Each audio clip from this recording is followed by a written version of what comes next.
Welcome to Chillin' 101. We hope this video helps. You start by confirming the essentials: your enrollment, course code, and meeting time. This avoids wasted walking. Once done, open the Campus Map app and zoom to the area listed for your building so you can see nearby landmarks. Make sure to note one clear reference point like a statue or cafe. That will shorten your search. You should also flag alternate entrances and the room number so you can proceed directly to the correct floor when you arrive. You follow the map's shortest route, but prioritize well-lit, high-traffic paths for speed and safety. This reduces time spent backtracking.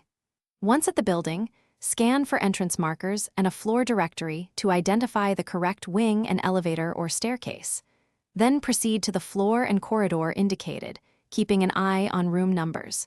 If the hallway numbering confuses you, stop and ask a staff member or student ambassador.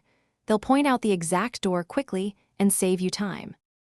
You approach the room and confirm the posted room number and class roster so you know it's the right session. This prevents embarrassing interruptions. Once confident, enter quietly, choose a seat that balances visibility and easy exit, and organize your notebook and materials for quick access. If the door is locked or room seems empty, check the building's digital board or campus app for last-minute relocations.